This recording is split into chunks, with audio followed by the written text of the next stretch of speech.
Brady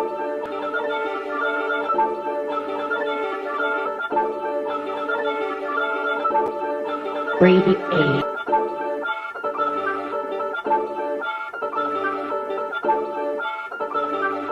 Hey, run that thing up.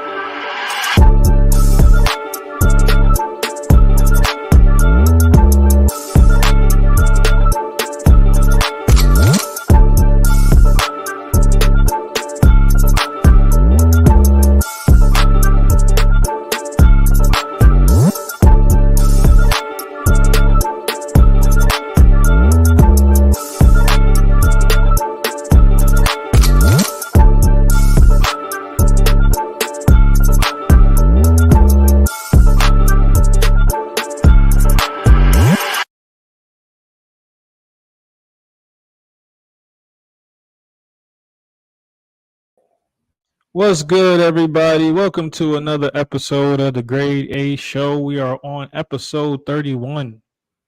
We're getting there. Of course, we're here to talk about the recap of Game 2 of the NBA Finals. But first, let me just announce this, man. Today's my birthday. Happy birthday to me. You know what I'm saying? Happy birthday to me. Listen. Only thing I can ask for my birthday, guys, like the channel, smash that subscribe button, and continue to share and comment down below. We appreciate, again, as we do every week, every time we're on here, we appreciate all the subscribers, everybody liking and engaging with us throughout all platforms. You see the socials up above. Please go ahead and follow if you can. Mike, what's good, Brody? I'm chilling. Happy birthday, bro. Appreciate it, man. Appreciate it. Just blessed to see another year, man. I can't ask for anything more than that, man. Let's get into the game. Jrue Holiday is Game 2's Finals MVP. We know it's not settled yet. Tatum had another bad shooting efficiency night, but did a couple other things with having 12 assists and also 9 rebounds. Holiday was 11 for 14. He was pretty efficient. We had Derek White with 18. He was 6 for 15. And then Porzingis played a little bit, 4 for 7, 0 for 3 from 3. How you feel about that game? I think Dallas showed some promise going back home. To be honest with you, Luka had a terrible second half, I thought, which was a big reason why they weren't able to come back and win. And another thing that scares me going forward is the health of Porzingis. He didn't look right second half of last game. He didn't look right last night, and especially after that one play where he tweaked his calf again. So I know he's going for imaging today, but overall, it was a good team effort by the Celtics, without a doubt. And just Dallas, they need to get Lucas some help, man. No one's helping him. Kyrie ain't doing nothing right now. Oh, you know, it's funny that you say Luka needs help, because before that wasn't the case. You know, let's get into the Dallas side of things. Let's talk about they're supposed to be I'm hearing that the two best guards to ever play, the best backcourt. Where's all that at? You know what I'm saying? Where's all that at? Shout out to Luka for doing his thing. I definitely think he deserves his flowers, but where's Kyrie? Where's Kyrie? Real quick, live. He ain't on the floor. I don't care how anybody feels about this, but we know what Kyrie did for Cleveland with LeBron back in the day. But him losing his finals, I think if they get swept, I think people are gonna really start questioning his legacy moving forward. If he gets swept. Yeah, but you got to keep in mind too, people have been trashing him for years based off comments he's made, decisions he's made. He get back to the level he used to be on this year in the public side by keeping his mouth shut and elevating his play back to what it used to be and just focusing on basketball. So even if they get swept, I still think this season's a step in the right direction for him. But we'll see going into the future how it affects his legacy. I think if Dallas gets some pieces around Kyrie and Luka, they can be a real dangerous team in the future. Excuse the noise if anybody hears that in the background too. My damn grass is just getting cut. But I'm the one who defended this man. A lot of other people defended this man. Going into last game, I didn't think he was gonna have another bad shooting night. The crowd definitely seemed like they was up in his damn tail wagging a bit more this game. And towards the end of the game, we're walking out the tunnel. He was like he'll be back for game 5. So I'm expecting him to have a pretty good game going back into Dallas now that he's home and he's not in front of those fans. But we got to give credit to where credit's due, man. Shout out to Boston's defense because this whole postseason, like I stated before, Luka and Kyrie didn't face no defensive tandem like what Boston is showing them right now. What up, y'all? What's up, What's good, How you Musa? doing? Birthday boy Peso. Yes, sir. Thank you, man. Thank you, man. Thank you. I Bougie like appreciate it, people man. cutting his grass. I'm trying to be like you. Appreciate it, man. Debbie, what's up, man? How you doing, man? Just blessed to see another year, man. What up, Davey? I'll probably see you today, Davey. That's all I can ask for, man. Yeah, but back to the game, man. And I talked to a couple of you guys about it yesterday, but one thing I really noticed was that, you noticed I said take out Dallas and put Indiana in this series without the mistakes that Indiana would have won these 2 games. Well, probably game 2 more so because they had guards over there that was actually getting into Brown's chest, getting into Tatum's chest. The same thing with Holiday and White. And I think that's something that Dallas lacks is that they're nothing to take away. Their defense has definitely progressed, but they're not physical guards. They don't have physical wings besides maybe PJ Washington, like what we see in Miami. Like Miami knows how to play us. They know they have to be aggressive for us to be rattled. And we've seen it a couple times yesterday with little turnovers and mistakes that were happening once Dallas started being aggressive. Yeah, I agree. At least to this point, I feel like Indiana's probably the team that played us the toughest as far as my bad, y'all, at work. But as far as the defensive side of the ball, being able to, speed us up a little bit. Dallas showed spurts of that last night, but overall, I feel like Indiana, along with their high-paced offense, probably gave us a more challenging series at this point, at least. Still plenty of games left. But I think Kyrie just got rattled up. To your point, Peso, he hasn't played against a defense like this all postseason. Neither has Luka. And Luka still got what he wanted on offense, but they're not winning the game if they don't get no help on offense and he don't play defense. Like, Luka has been atrocious on defense this series. It's unforgivable how it's been. And that's why I bring it back to you, Mike. Like we see that Porzingis he might be lingered. Like that's why I said it. Even if he's out, even if he's doesn't even score, if we're gonna get this from Kyrie, if nobody else on Dallas is gonna be able to do something besides PJ Washington is looking a lot better than Kyrie so far this series. If that's all that they're gonna bring, if they're gonna play, you've seen a couple times too. That they played through Gafford coming out from timeouts or coming out from to start or to end the quarters. They played through Gafford quite a bit, and if that's something that Dallas is going to do, I mean, Boston is going to allow you to do that all day. You're not going to be able to beat them that way at all. And I think their main thing is stopping Luka because Kyrie's in a slump right now. Well, not really stopping Luka, but allowing Luka to do what he does and worrying about everybody else. Yeah, well, the first half, too, if you looked at the guys they had on Luka, I don't know what the hell Joe was thinking putting Tatum on him to start the game. He was getting absolutely cooked. And then I believe after that, I'm trying to think who went on him next. I think we put Al Horford on him at one point. That's a mistake.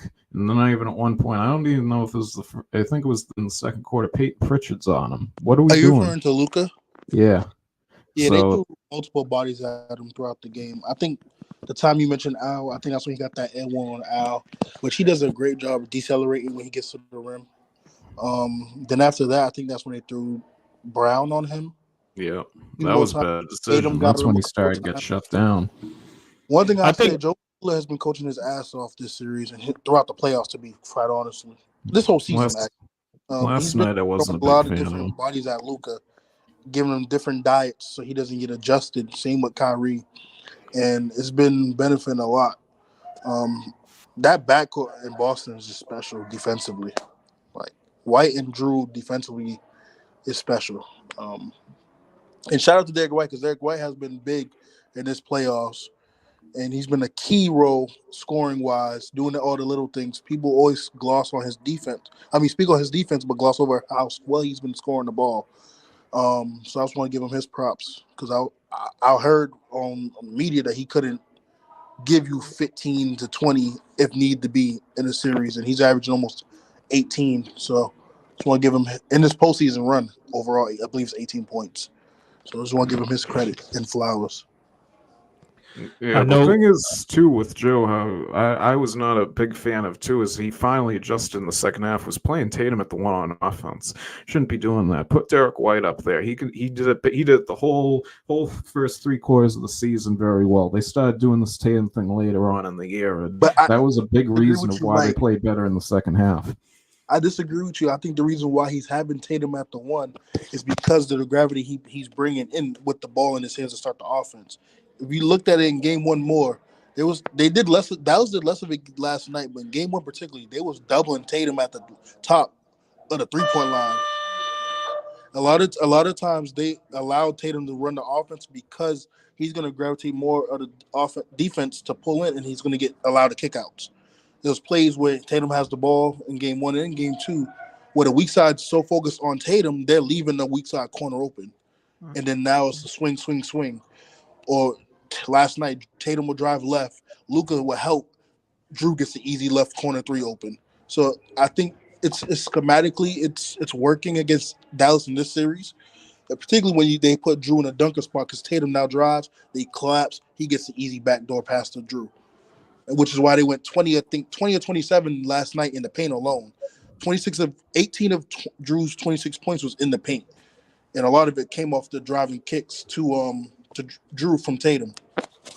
Yeah, but another thing is he just misses so many passes, and then he'll take the wrong shot. It's just like, I think I'm not reading into too much all those assists that he had last night because I think there's so many passes that he missed. Like, look at a guy like a true one back in the day, like Rondo. He's dishing the ball left and right. Like, this dude misses so many passes. They're not going to go down the box scores, turnovers, but he just doesn't make the right pass so many times.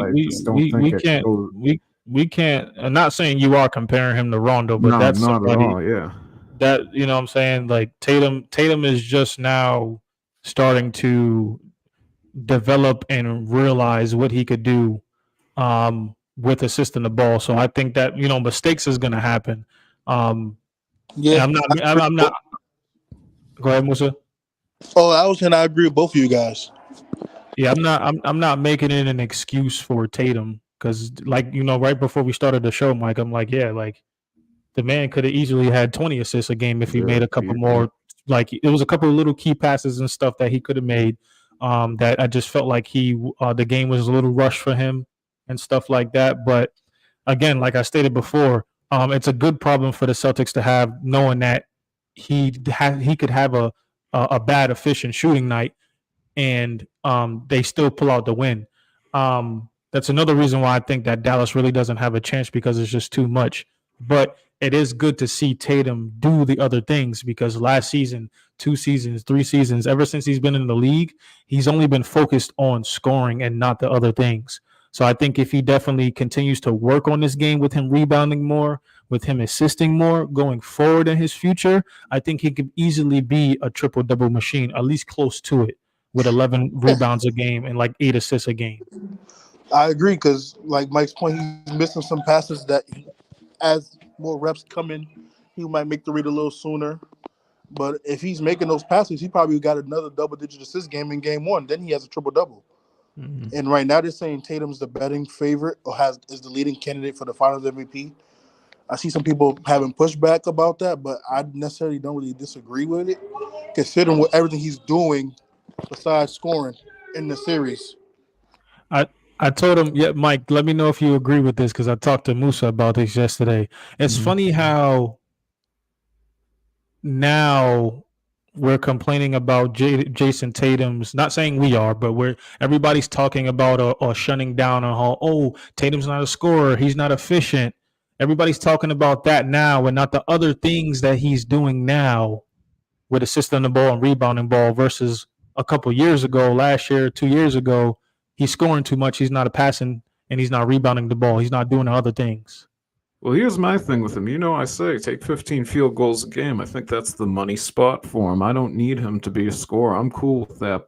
And I think he made some great passes last night. Don't get me wrong. But I see if you're running the one, there's other passes that you could be making that you're not doing because he needs to have his head up more. He has his head down too much and just focused on the defender because he's got in his head that he's a scorer. And like, it's great to groom him for this for the future, but now is not the time to do it. This is the NBA Finals. Like when they were doing it the last quarter of the year, I'm all for that. That's fine. Run it like that. But the playoffs in the NBA Finals is not trying to mold someone into being something. That's what the regular season's for.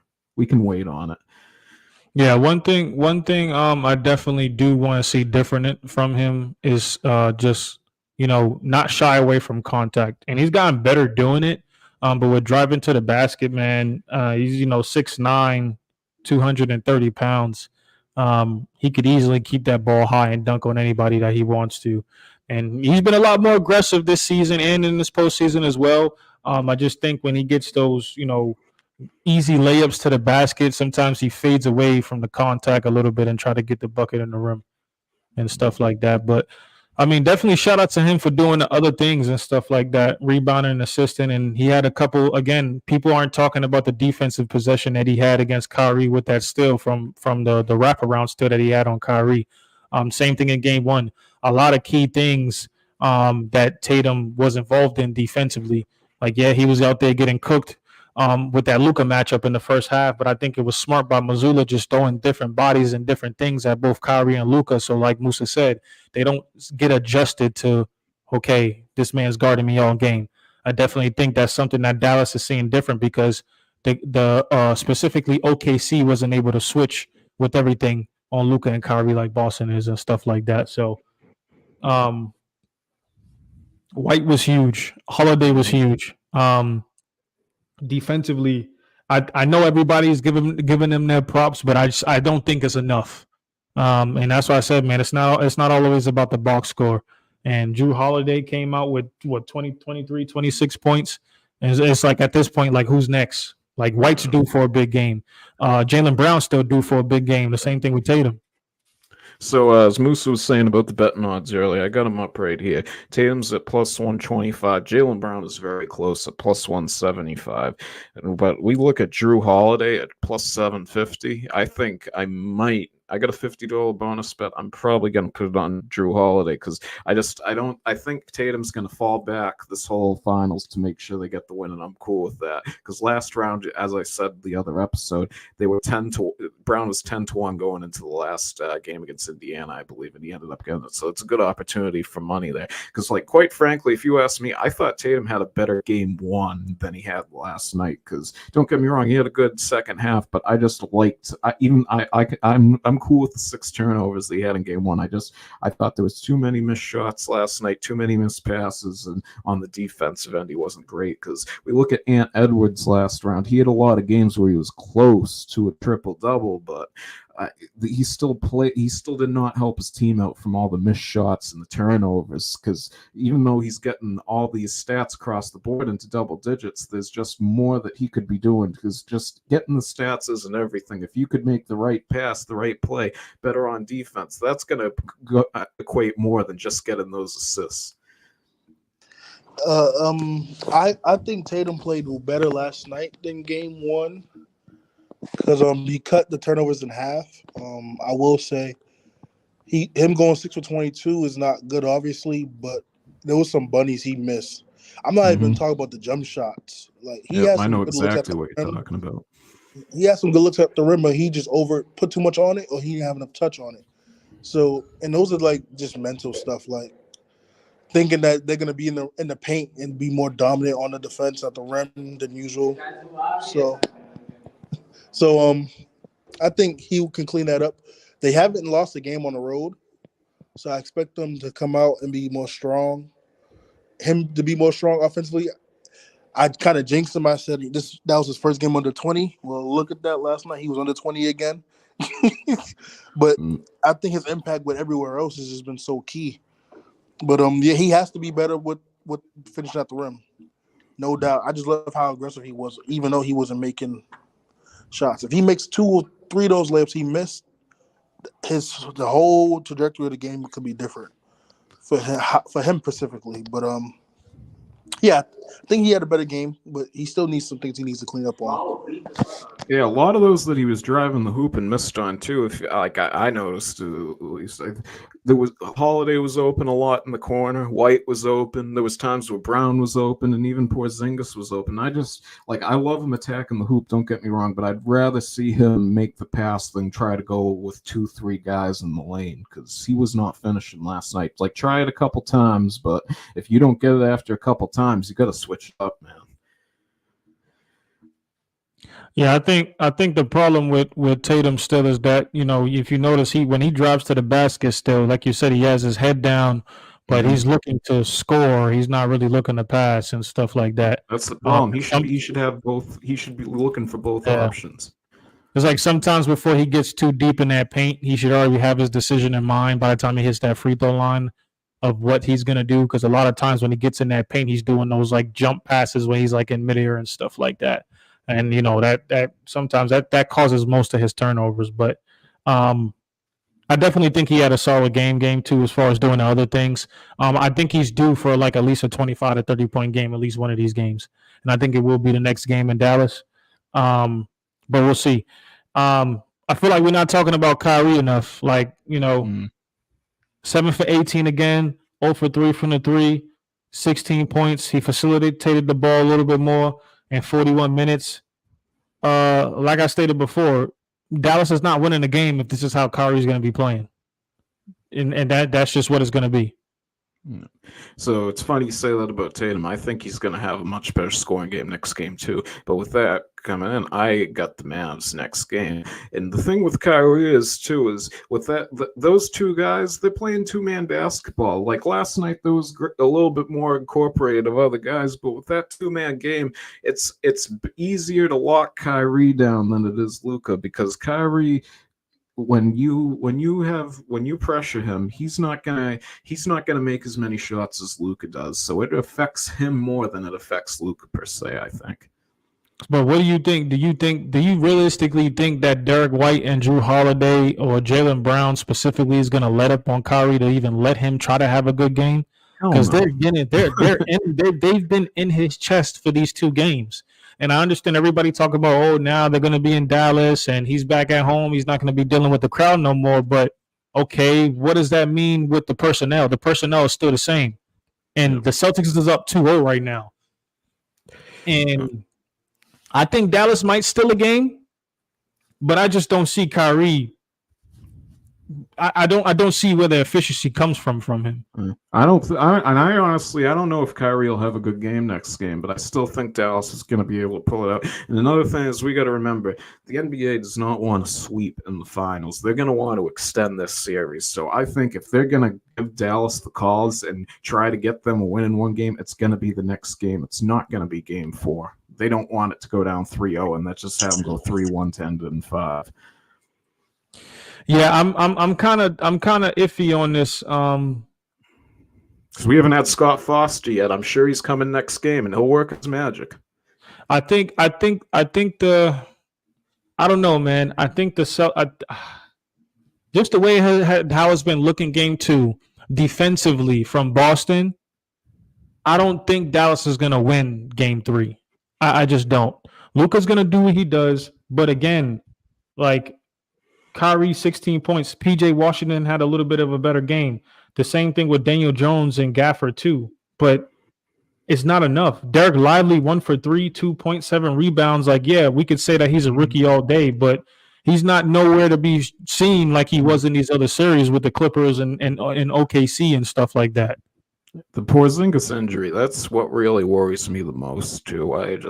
Even though last night he wasn't 100%, he was still a very efficient player for them, I thought. Yeah, he had some key blocks and stuff like that, too. So Al ain't going to cut it. Look at what he did last night. 5 points. He did nothing. Yeah, I could see where you go from that. I just if they had a big like Jokic or we was dealing with an Embiid, I could understand where you're coming from with that perspective. But Dallas just still doesn't have enough to me. Derek Lively's not doing anything. Maxi Kleber's out there being a waste of time. The shooting guard Green is out there being a waste of time. Dante Exum had one shot when 1-for-1 played 11 minutes, and it was just like that. Like that's it. Jason Kidd, I think, is getting exposed this series. He's not putting in the right lineups and the right rotations to be able to go against Boston, and that's why Highway didn't even play last night. my point exactly, and that's why I think, like, even with Porzingis being out, man, there's not enough, and Jason Kidd can't adjust to it. Yeah, I'm not going to argue with you on anything you just said. As I said after game one, Kidd's reverting back to who he was in Milwaukee and other places. It's not been pretty by any means this series from. And I feel like a lot of people's not really like discussing that the most, man, is with Jason Kidd. It's like, we hear him talk sometimes in the locker room of what, he's addressing to the guys, but it seems like it's a message like, listen, if this happens, we know we need to do that. Yeah, we may know we need to do that, but it's not happening. And I always stay, I always stated, and I always stay 10 toes down on this. Like, even with Missoula, yeah, I give him credit for making adjustments and coaching and stuff like that. Like, cool. You've gotten a lot better since last year, or what you've been dealing with and stuff with that team. He's gotten a lot better. But if you don't have the players out there on the court to produce, you're like, it's pointless. The players make the coach look good. Yeah, I agree. But one thing that I noticed last night too is they weren't using that same defensive scheme that they used in game one. I know Dallas sort of switched up what they were doing, but it's just Luka was just cooking him in the first half. In the second half, they locked him down, which was a great adjustment. But if he could have maintained what he was doing in the first half of the whole game, I think Dallas wins that game last night. Yeah, but that's, hey, they gotta adjust to that. We could think that, expect that Dallas could do this and this and that. The same thing with Boston. I don't think that the Celtics has had a game they probably played good the first half of game one. Other than that, this series, their offense has been trash from everybody. Okay, yeah, we know Drew Holiday had a good game last game. Okay, everybody else has been horrible. And that's why I said at the end of the day, it's like Tatum's due for a big game. Jaylen Brown's still due for a big game. I mean, shit, I could say the same thing with Kyrie Irving. I think on both sides, just offensively, man, it's been a struggle. Yep. Clips, what's good, man? None.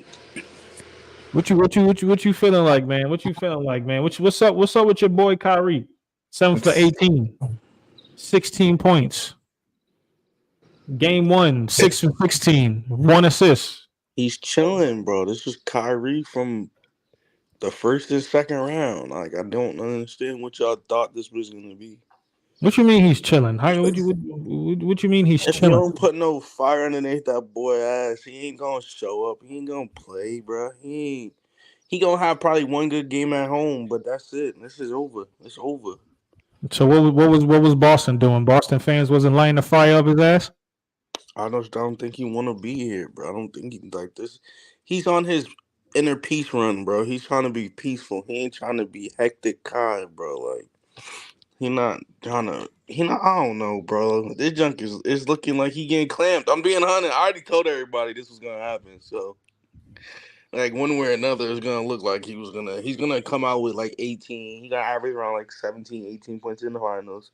But it's just going to look slow. Like, came by a bucket. He looked tired. He looked like how he played in the first 2 playoff series against, like, we've only been talking about Kyrie for one series, bro.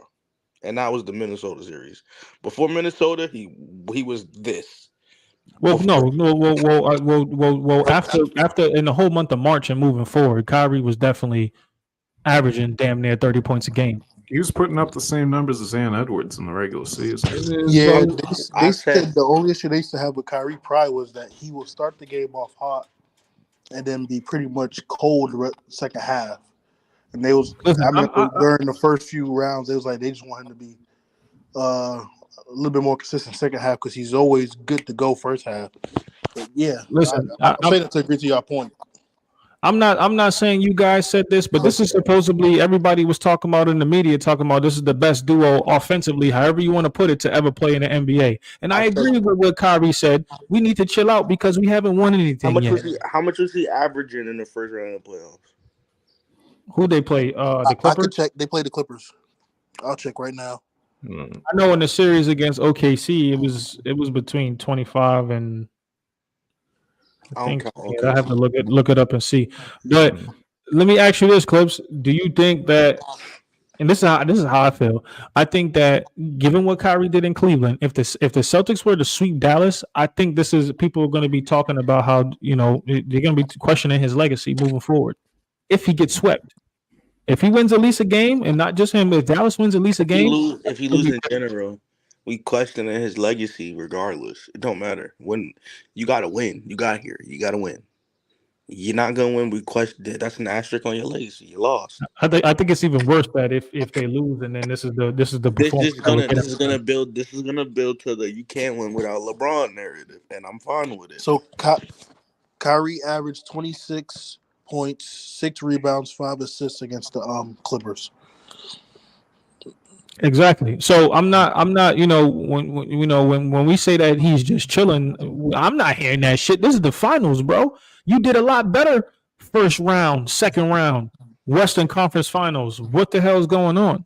Nah, he actually played bad the second round. I'm looking at it now. Bad. He averaged 16 points, 16 points, 6 assists, 3 rebounds, 2 rebounds. I'm sorry. This is him from the second round. That's what I'm saying. That was the OKC series. This is him from the OKC series. And then I could check Minnesota right now. Minnesota's when he turned up. Yes. literally PJ Washington went off. This is him from the This is him from the OKC series. He's chilling. He don't. I really feel like he averaged 27 in the conference finals. So he had one good bad, then he had a bad series, then he had a good series. I feel like, and I'm just being honest. FA's on. Okay. I feel like he's just chilling, man. He not in the sense of like. I really feel like he don't want it. Like he wants it, but he not finna go out there and go for 4. Like he's not giving it that energy, bro. And I'm fine with that. I don't care. I already wanted him to lose. I wanted Luka to lose. I hear what you're saying, Clips. I just feel like saying he doesn't want is could be for most people. I feel like it could be a cop out and just then saying Boston's defense is making him work. But not just on the offensive end trying to get buckets, but also the defensive end because they're putting him and Luka in constant action on defense. So he got to play both sides. He's playing 30-plus minutes. So I just feel like, yeah, you can say he don't want it, sure. I wouldn't be mad at you saying that. I don't agree. But I feel like I got to give credit to Boston's defense. That's what I said. I'm not going to sit here and accept that. Oh, he's just chilling. This is the NBA Finals. The way that Kyrie walked out of that tunnel, talking about he'll be back for Game 5. That's not just chilling. He's trying to win 2 games in Dallas to get back to Boston. So before we move forward, though, Hefe's in here. What's good, my guy? Hey, how you doing, man? Pretty good, man. As y'all know, everybody tuning in, man. It's my birthday, but it's also Hefe's birthday, man. Oh shit! Happy birthday! Shout out, man. We got some birthday twins on the pod. I see. You know what I'm saying? So, like I said, the only thing we ask for is everybody tuning in. Continue to share the channel, like the channel, and subscribe. Yeah, but I'm not hearing that stuff with Kyrie, bro. Couple weeks ago, this is the best, and I'm so tired of the media. I'm not saying that we're doing it, but I'm so tired of everybody pushing all these narratives. I said it before. First it was Denver, then it was Minnesota, then it was Dallas, then it was Kyrie and Luka's the best offensive tandem we ever seen in the league. They're getting exposed. Now we're talking about JT shooting efficiency. We're not talking about the other things that he's doing. Then it's this Jason Kidd this, Jason Kidd that. The Celtics is they're trying to break up the tandem and disgruntle them. Like it's always a story being pushed. I think we just need to call it for what it is. And I'm gonna say it. Dallas just doesn't have enough. I don't give a damn if KP doesn't play next game. Dallas doesn't have enough. They don't. Derek White and Drew Holiday are different matchups than what Dallas has seen all postseason. There's nothing that they're going to be able to do. If this is how Kyrie's going to be moving forward, it's going to be over in 4. I agree with Mike though. I don't think the refs in the NBA is going to allow this to be a sweep. That's why I Hell no. call 5 games. I think Dallas might lose game 3, win game 4, and then it's over back in Boston. The other Jeff, thing we gotta remember too is the NBA media is trash. Like it's what it's became is just a joke at this point. It's crazy that JJ Redick gets put on a pedestal when he's just an absolute dick to people that he doesn't consider on the same level as him. Wow. And then he's just a shill for certain players. Like it's crazy to me. Like, and then we see on First Take in the morning they're doing crazy overreactions to everything. It starts from there and it just trickles down. yeah, I just don't like how they're not covering like the half times like how TNT did, and they want to take TNT away and stuff like that. I feel like if Boston was losing, and I don't give a damn, people want to say it how they want, but I feel like if this series was the other way around, I feel like we'll be getting more halftime coverage. But I don't know. Jeff, how you feel about this series so far, man? We haven't seen you in a couple episodes, man. Celtics is up 2-0 right now. Where you at with everything? Welcome back, Hefe, man. Hey, I appreciate y'all. I'm feeling good about it. I'm feeling good about the Celtics right now. We're up 2-0. I want to say Celtics in 5, but it's most likely 6, just in case. You know, I feel like they're not gonna go down that easy. I think Luka and Kyrie will both have like a game where things are clicking and their role players are just shooting out of this world. But like to your point, I just think that we have too many weapons. Like we got a lot of options, and our stars being two-way players is like really just like shining through in this playoffs. Like I like that. That's really what, like, we don't even need Tatum to even be what we know he could be at his full potential. And like I think that says a lot about like how this team is built. So Brad Stevens was cooking, and hopefully we could get this championship. So you think Dallas is going to win the next 2 games? I think we could steal one in Dallas. I think we could steal one in Dallas, and then that game 5 is going to be really where we get to see if the Celtics are like ready to just like put it out, put their foot on their neck and like stomp it out completely, or I think we'll just see a lot of like I think that could be like a big Tatum moment right there to help like lead the team and like stay poised when we know, like, I feel like in the past we usually get rattled in those types of situations. So I think the Celtics is in a good situation, and I think that I think they're gonna have their foot on the gas pedal still. I just think that they need to just be like, okay, we're in Dallas now. Realistically, we only need to win 1 game. If we could still at least 1 game in Dallas, that's all we need.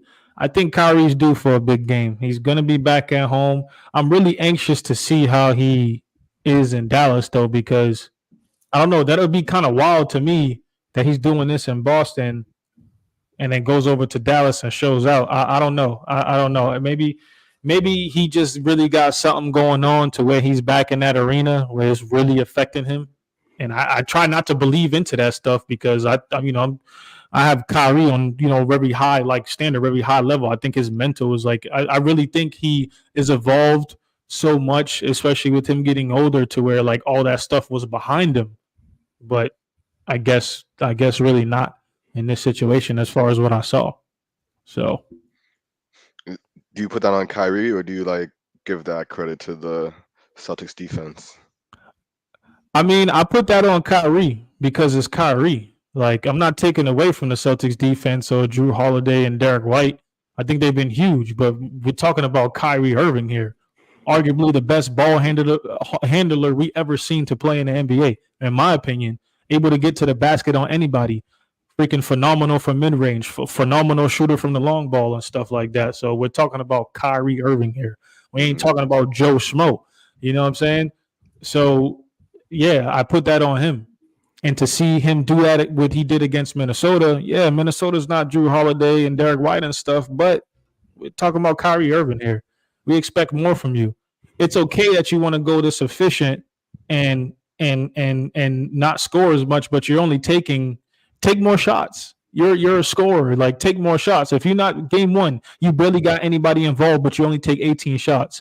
I would have been more satisfied with him if he was actually out there trying to be more aggressive and miss more shots, we'd be like, all right, Kyrie, at least he's out there actually trying. But it seems like after a while, he kind of gave up and got real passive with the basketball because he was missing. But I also blame that on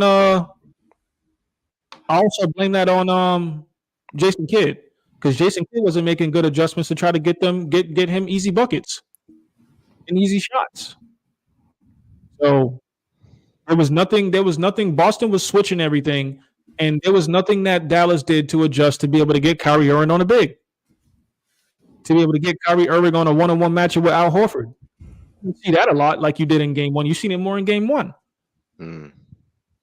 So, but I put that a little bit more on Kyrie because I don't know. I guess I thought his mental state was better, but maybe just not against Boston.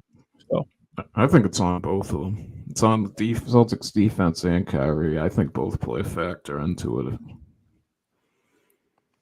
Musa had asked, is Derek White in the top 50 now? Because I do remember we didn't have him top 50 when we did our top 50. Put him up in the 40s range, like between 40 and 50. You got 40 players better than Derek White right now, Mike. I'd have to think about it, but it'd be around. I know we ain't gonna go over the list now, but that's a lot of players. I think I have him. I think every person from the starting 5, take out Al Horford and put in Porzingis. I think every person from the starting 5 will be in the top 35. Top 35. Definitely put him in the top 50, but I have to really think about that one.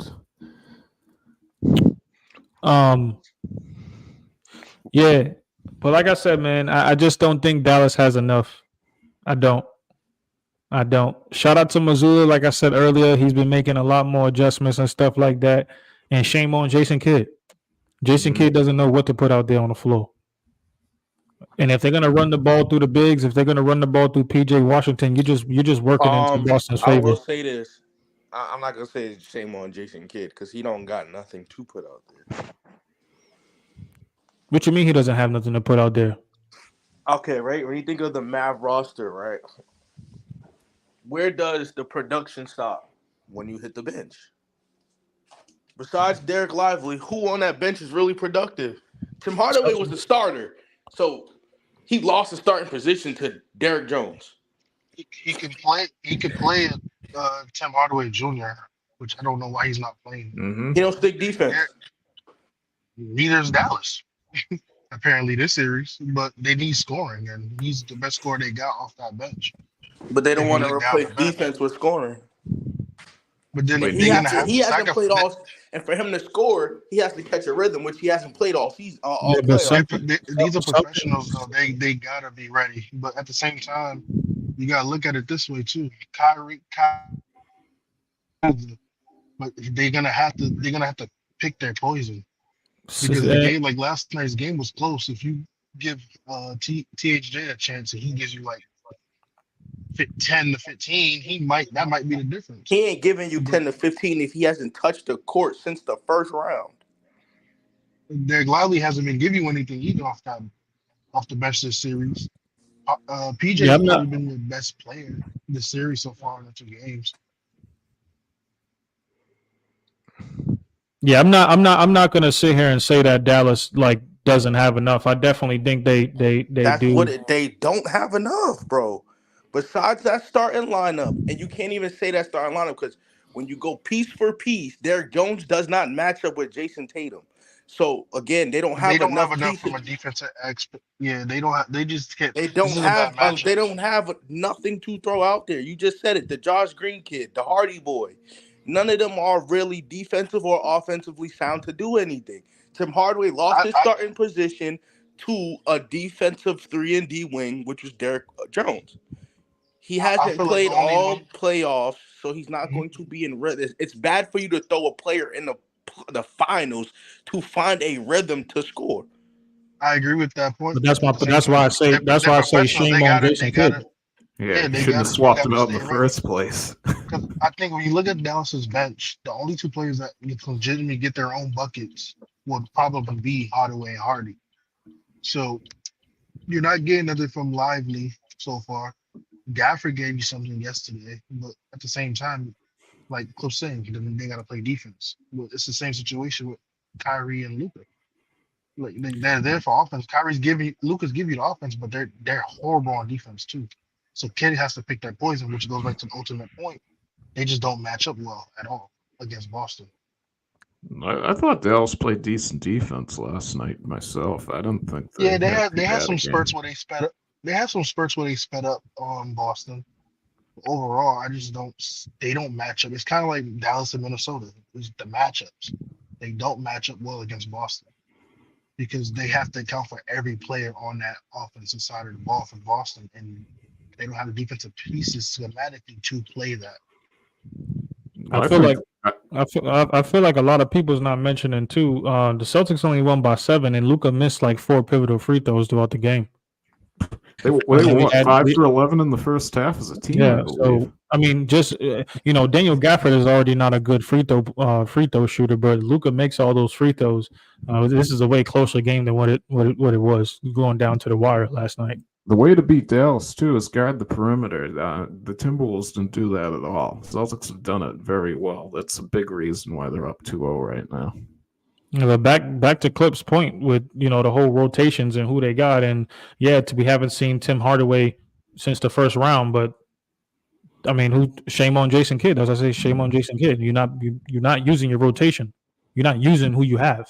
They don't have all the pieces. Don't get me wrong, like they should to be where they are. Like they've done good to get where they are, but he's not using the pieces that he has to the best of their ability either.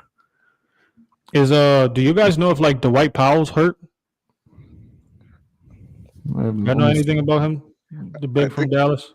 I think he just like thought the rotation. It wouldn't matter if he was healthy. Dwight Powell's useless. I think he just thought the rotation and like. He's undersized. I don't think. But it sucks. We could say that, but we could say the same thing with Lively these first 2 games too. So Lively's just a better body overall, even how bad he's been playing. Dwight Powell is out there. He looks lost. He played at least for game 1. At least he's not a better defender than Lively, and he's not an offensive. He's not even an offensive threat for the lobs like Lively is. At least with Lively game 1, his reason why he was out of rhythm was foul trouble. But Dwight Powell does not deserve to be on that court this series. I think Lively got most of those fouls all in the third quarter, if not all of them. We saying Dwight Powell doesn't deserve to be on the court in this series? Yes, he does. But I mean, I don't agree with that. Because Tim Hardaway can score. You need scoring. I think Dwight Powell would have brought a good wing. Dwight Howard would have brought a good defense help defense for them. Who's Dwight Howard defending? He's in the same. He played 5 minutes in game 1. Yeah, I'm not sitting here saying that he could guard Tatum, guard Brown, guard Kristaps Porzingis. I'm just saying if you have depth, especially with all that Boston has, utilize it. See what he could give you out there. The same thing with Tim Hardaway. Utilize it. See what he could give you out there. I hear you. I hear you, both of you guys. My thing is, right, when I mentioned Hardaway, Clips is like he doesn't play defense, which is true. Because y'all know how I feel about Hardaway. So for me to be even vouching for him is crazy. But he doesn't play defense. But he's there for the offensive spark that they may need, that they're missing. Now we look at Powell. Powell is a liability offense. He can't score.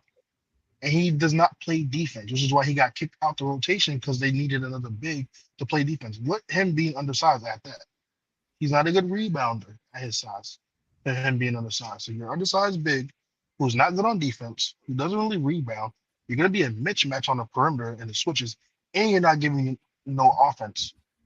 So, yeah, I would rather have Hardaway in this sense, because at least Hardaway, if he gets hot, and these are professionals, they got to stay ready, even if they're not playing. He can get hot and give you 15 to 20 if he gets hot. So that's why I was like, it's like pick your poison. And the poison I rather prefer would be Hardaway over Powell. It's the reason why they went and got Daniel Gafford and PJ Washington. Yeah, I mean, shit, throw his ass out there to get in some foul trouble or be aggressive or something, but I guess that's not really who he is. Yeah, Dallas had 15 turnovers to Boston's 10. Yeah, they were 67% from the free throw line, and Boston was 95%. They had 20 free throws, so I definitely think that was big. And the turnovers was huge and stuff like that too. Moving forward, Jeff, what do you think now? Going back to Dallas for Game 3, what adjustments can be made? I think we just keep on playing our game, looking from the Celtics point of view. I think there's a lot of good like bulletin board material to motivate the team moving forward. Like we won the first 2 games, but neither of the games were perfect. I think like last game we started off like 0 from 9 from 3, 0 for 11 from 3 before we hit our first 3-pointer, and I don't even think that we even like hit that many threes like to like our best ability last game. So I think that should make us feel good about how we won. Like we were able to find different ways to dig deep to win that game, and I really think it's just like all right, like try to see like how can we get Jason Tatum going a little bit more, just so that he's getting like easier shots. But I'm feeling good. I'm feeling good about the game plan right now. I feel like going before the playoffs, I was like feeling a little bit shaky about Joe Mazzulla and how much I could trust him in terms of just like his adjustments and coaching and just like his rotation choices. And like since the second round, he's really just been. I think he's been a really good force for the team. I know that we already have like a pretty deep and stacked team, but right now it looks like he's getting outcoached by Jason Kidd. That's for sure, and we'll take that. We'll take that. I'm feeling good. I'm feeling good about Game 3. I think it's really just like let's get JT going. Let's not overreact to any adjustments that they make on their side. I'm pretty sure Kyrie's probably gonna be coming out hot, and like to like the last point was like like hey, like do we play like Tim Hardaway Jr. Against Boston, for example, to try to juice up the offense and give Boston another look. My only fear for that is if Hardaway Jr. hits like a 3 or 2, that could be enough for us to like get into like a way of just like overreacting on drives, which will just like get our defense all broken up. So I think if we just stay disciplined and like stick to the game plan, like all right, Tim Hardaway Jr. wasn't supposed to be on the court, for example. If that happens, he hits 3 threes. Don't overreact. Don't treat him like he's KD out there. Stick to the game plan, and like I think things will be all right. Like if we could keep on doing with keep on making like Luka just play an ISO, one man in front of him, no doubles, timely switches. I think we're in a good place. We just have too much talent. We just got too much talent. No, I definitely agree. Mike, what do you think? What do you think adjustments got to be made in both teams' favor? Well, Dallas, they got to get scoring going. I think he should be using Hardaway. He shouldn't have taken him out in the first place. But Celtics, they gotta keep doing what they're doing. They don't really got to adjust much.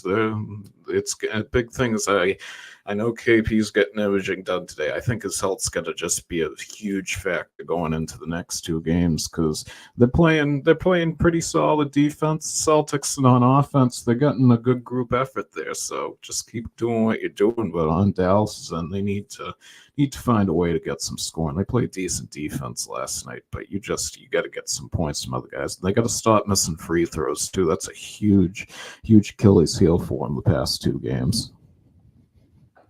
Yeah, I definitely think the free throws was big. It was a lot closer Game 2, which is what I expected. Let's see if clips could give us a little input where you think that they could adjust moving forward in both teams' favor. Who, Boston and Dallas? Yeah. Let's see. I want to see. I need this like Luka. He's gonna take about 25 shots a game, right? I need those. Those is fine, but I would like to see him in the first half be like that's. I can't say slow down because you can't really slow down because ain't nobody else scoring. But he needs to find a way. Jason Kidd and him need to scheme a way for him to get his PJ Washington the ball, please, since he's the only one that actually want to play. And stick defense. Boston, just keep a a level head. Know that whoever he put in, they just can't stand in front of y'all. Keep treating them like dog food. Eat Eat, and eat. This is a barbecue. We want well done steak. We want well done chicken. We want all of that. So eat. Tatum, I'm happy you doing all the little things. You need to get yourself into a efficient scoring role, please. I love you going to and attacking the basket and not settling. Last game he did a great job, but his head was down a little too much. JB, go back and watch footage, please. I can't have you with 6 turnovers. I'm here vouching for you, and you had a Tatum game one. You had too many turnovers, bro. Too many turnovers for my liking. Because let's be honest, Drew Holiday's not gonna miss 3 shots again. He's not gonna go that 10 for 13 or whatever he went. He's not gonna have that efficient of a game like that. So last game shows you that y'all need to step up efficiently because if it wasn't for Drew, I ain't gonna lie, y'all would have lost that game. So, but like I said, first game one was Porzingis. Yeah, we know Porzingis wasn't going to do that game two. He didn't do that, but somebody else did. Okay, now Holiday's not going to come game three and probably do that again, but somebody else is. And that's the problem for the Mavericks. It's too much to be dealing with. Brown is still due for a big game. Derek White's still due for a big game. And Jason Tatum's still due for a big game. So at this point, you got to pick your poison. The fact that Dallas doesn't know who's going to show up and pop out is the problem. The fact that the Celtics shot 26% from the 3-point line, they didn't hit a three. They said that game two was about to be their first game. They didn't hit a three in the whole quarter until Al Horford hit that last three with a couple seconds left going out of the first quarter.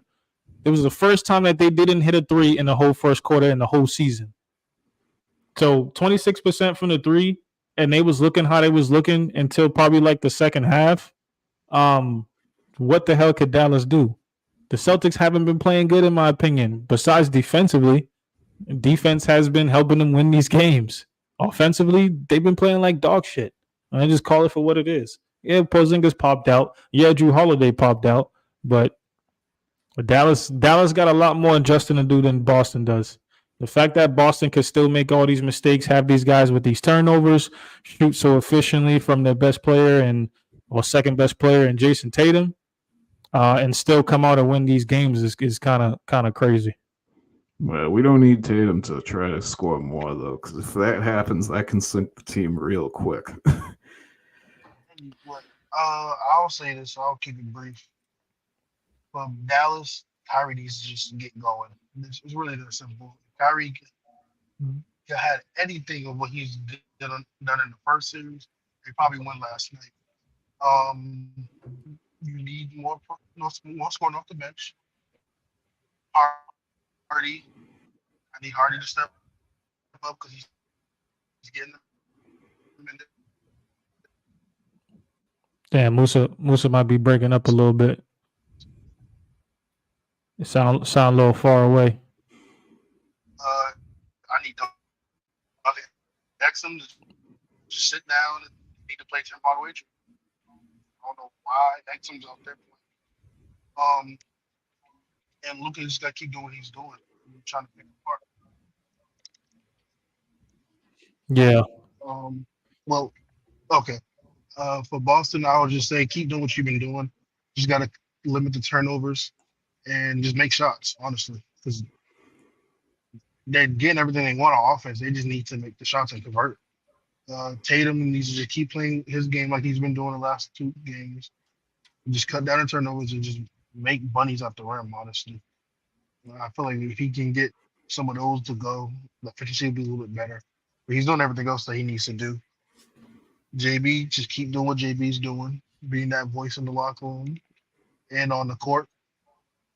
Drew and Derek White is going to do what they got to do. And I might have to step up a little bit if Porzingis is not playing or if he's inefficient in some areas. I think him saying he's okay could be a little bit misleading. They didn't look good last night. But yeah, that's pretty much it. Yeah, we'll see. We'll see what happens. Game 3 is Wednesday. We'll be back going live Thursday afternoon to talk about the recap of Game 3. We appreciate y'all for being here. Y'all continue liking the channel. Leave comments down below. Subscribe. Tell your friend to share. You share. Tell your schoolmates to share. Anybody you going on summer vacations with or summer camps, everybody share, man. We appreciate y'all for being here. We'll see you guys back on Wednesday. Peace.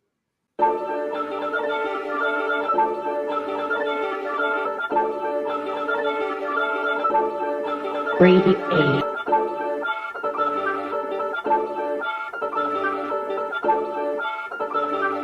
Hey, run that thing up.